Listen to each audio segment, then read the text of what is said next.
Estamos en el curso de técnicas de conducción y aperturamos la primera parte de la guía de estudio número 1 de la cuarta unidad. Para esta guía de estudio, si ustedes se dan cuenta, pues es un documento que está compuesto por 16 páginas. Vamos a abarcar lo que es de la página 1 a la 8 únicamente y pues en la siguiente guía vamos a concluir con el tema visto en clase. Entonces dice, vamos a empezar a hablar de la localización de los proyectos turísticos. Una vez más, antes de ingresar al contenido, les recuerdo que en la plataforma de Educar está aperturado el link de la guía de estudio, que es el material que estamos viendo en pantalla, así como también el link para ingresar a las evaluaciones. Entonces, por favor, vaya a la opción de mi aula y ahí va a encontrar en cada uno de los cursos el material correspondiente. Ahora sí, entramos viendo entonces a lo que es el tema y nuestro título dice localización de proyectos turísticos. ¿A qué se refiere?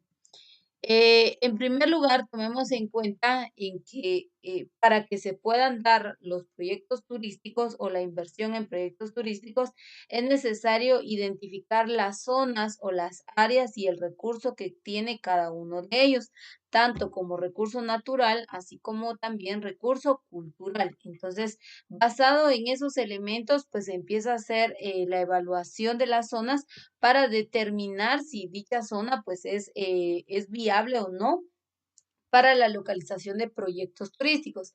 ¿Qué proyectos turísticos se pueden dar? Por ejemplo, creación de hoteles, de restaurantes, de agencias de viajes, por ejemplo, balnearios, parques naturales, o sea, áreas de reserva natural, todas esas zonas que se puedan ir creando con el fin de a través de ellas hacer crecer la actividad del turismo. Entonces, vamos a ver este tema y dice, en materia de proyectos turísticos, el estudio del mercado y la localización son los dos aspectos que requieren mayor atención, pues de ello depende la rentabilidad futura del proyecto. La localización en el campo turístico está en función de los atractivos. Esto significa, por ejemplo, que el transporte posee un peso menor al que adquiere en otras ramas, ya que en la mayoría de los casos las diferencias por distancia lineal tienen dentro de dentro de ciertos límites una reducida influencia en el turismo. Mientras que, por ejemplo, en la industria textil es de gran trascendencia una distancia de 300 kilómetros entre el lugar en donde se ha de instalar la unidad de producción y el centro de consumo principal. Para cierto nivel de programas de inversión en turismo, tal diferencia de distancias no resulta tan decisiva como lo es la disparidad de atractivos, sobre todo al considerar las ventajas que ofrece el transporte aéreo, por cuyo medio se mueve parte del turismo. Cuando los proyectos turísticos se localizan en áreas que tienen una conocida afluencia de visitantes, los problemas son menores, ya que basta la realización de un buen estudio de mercado, la selección de un sitio adecuado, perdón, y algunos análisis de tipo financiero con el objeto de conseguir créditos. Se procede directamente a contratar empresas constructoras que elaboren el diseño arquitectónico y realicen las inversiones. También este proceso se puede seguir en la realización de proyectos más modestos que no requieren estudios profundos de preinversión o en los cuales no resultaría rentable llevarlos a cabo. Sin embargo, se debe tener en cuenta que el enfoque metodológico que aquí presentamos está orientado hacia proyectos turísticos que buscan lograr un alto grado de rentabilidad, una productividad sólida en el futuro y tienen como objetivo una mayor captación de mercado. En lo que toca a los planes de desarrollo turístico, su diagnóstico ha de incluir un detallado inventario de los atractivos que cuenta el país o la región, a fin de utilizarlo como uno de los elementos indispensables para Determinar el tipo y la localización de los proyectos que ha de reforzar la planta turística del país. En función de este inventario se podría definir las zonas turísticas y su respectiva jerarquización, la cual depende precisamente de la concentración en calidad o en cantidad de los atractivos que haya en cada zona. Es decir, que antes de evaluar, como les decía anteriormente, antes de crear o de pensar en un proyecto turístico, se tienen que evaluar las condiciones del lugar, las condiciones del mercado, qué tipo de personas o a qué tipo de personas va dirigido el producto o el servicio, qué tipo de empresa se pretende crear en la localidad y evaluar si esta empresa será o no será rentable, todo dependiendo del mercado en el cual se vaya a concentrar el producto turístico. Entonces, se tienen que definir estos aspectos para poder invertir en aquellas zonas o en aquellas áreas en donde realmente vaya a ser rentable y se logren las ganancias a través de lo que es la actividad del turismo.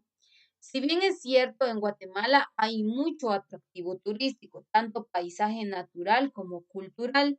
Por ejemplo, si usted viaja, vaya ruta al altiplano, usted va a ver paisaje, montañas, árboles, ríos, cascadas, usted va a encontrar de todo. Si usted va para, por ejemplo, Oriente, pues también va a encontrar paisaje, naturaleza, vista, y va a ver no solamente ello, sino también va a encontrar atractivo cultural. Háblese de costumbres, tradiciones, folclore, gastronomía, idiomas, o sea, va a encontrar una diversidad de elementos. Ahora, ¿por qué no hay tanta inversión en Guatemala? En primer lugar, tomemos en cuenta que las áreas rurales en nuestro país son aquellas que poseen de ese atractivo tanto cultural como natural.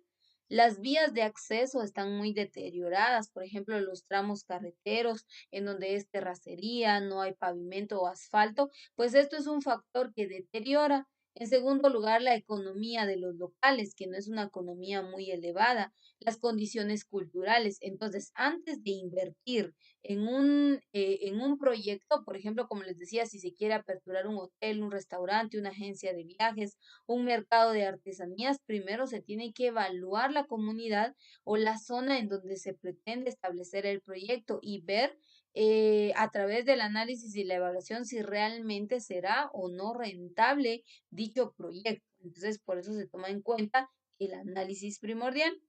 Ahora, los atractivos turísticos, hablemos de que hay diferentes tipos de atractivos turísticos. Ya se los voy a proyectar. Luego vamos a regresar ahí al contenido teórico.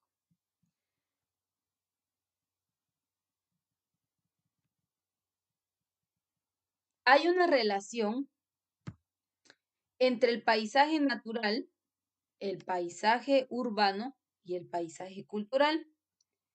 Dentro del paisaje natural, ahorita vamos a ver los conceptos, pues aquí nosotros hablamos de bosques, ríos, lagos, lagunas, montañas, cenotes, o sea, todo lo que esté enfocado con la naturaleza, que haya diversidad de flora y fauna.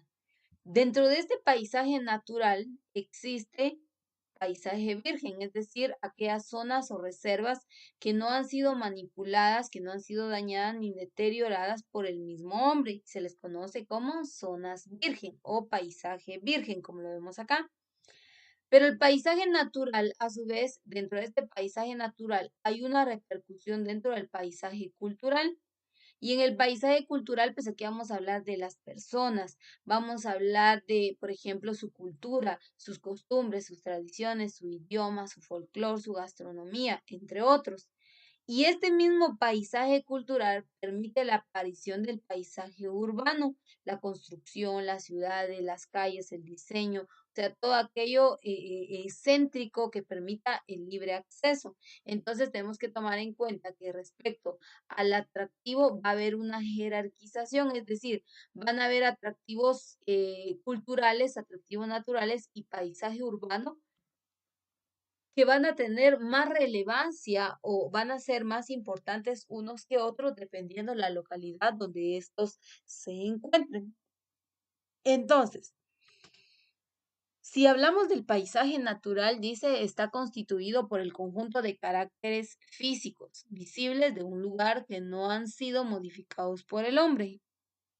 El paisaje cultural se trata de un paisaje modificado por la presencia y actividad del hombre, cultivos, diques, ciudades, entre otros.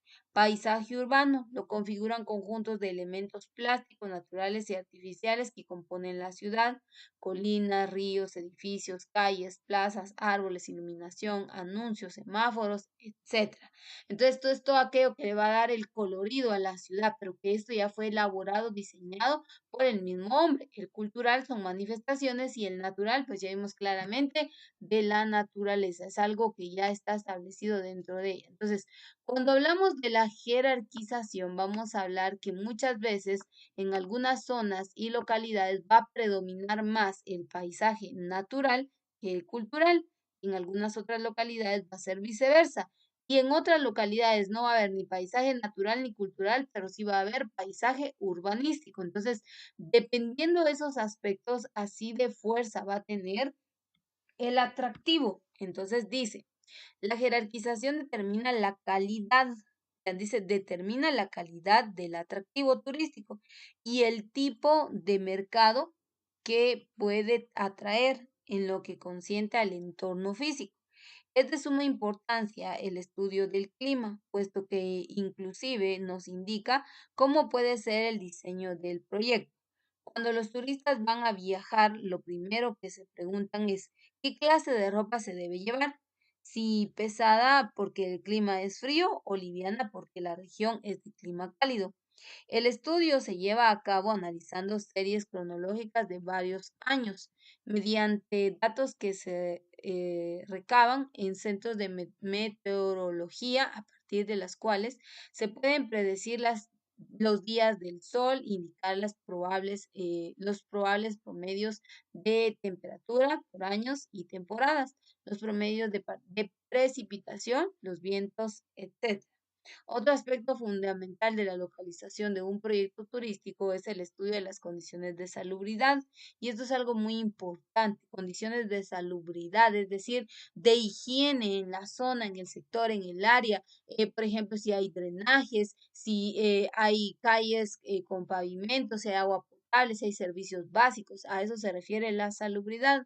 Las observaciones de los sitios y tipos de enfermedades que padece la población nativa pueden indicar los factores de insalubridad característicos de un área determinada. Entonces, no solo los factores o las condiciones de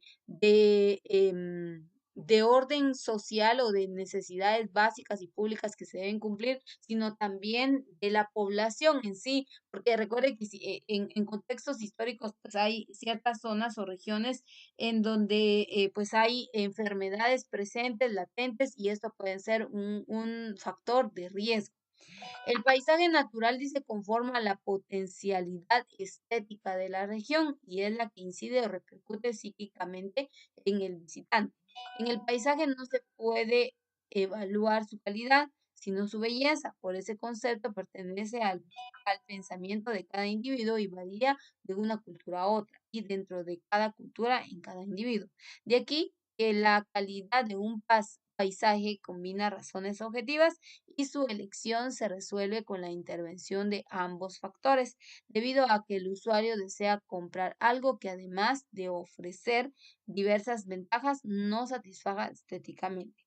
Entonces, aquí ya vimos la clasificación del paisaje.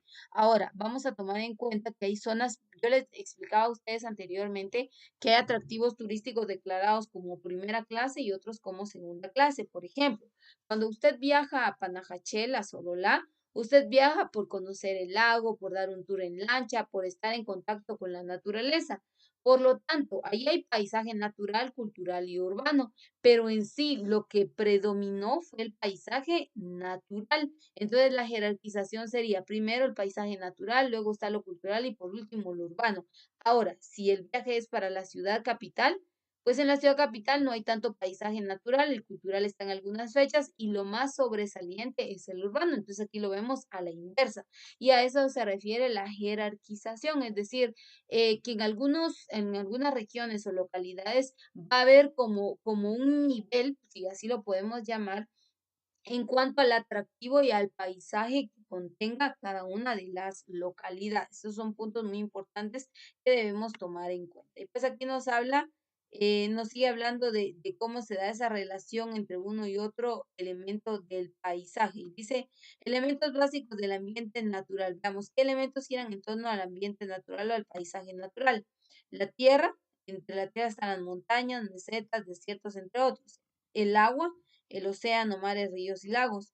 El clima, la temperatura, vientos, lluvias, humedad. Entonces son algunos factores que vamos a encontrar dentro del ambiente natural o el paisaje natural.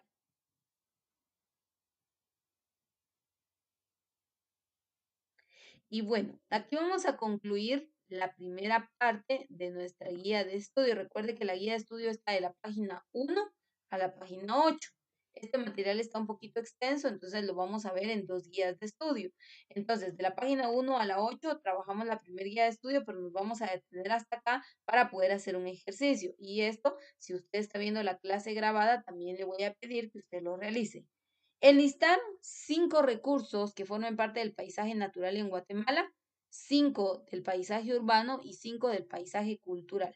Por el momento me voy a quedar hasta acá con la clase teórica grabada y vamos a pasar al ejercicio con los compañeros que están en línea.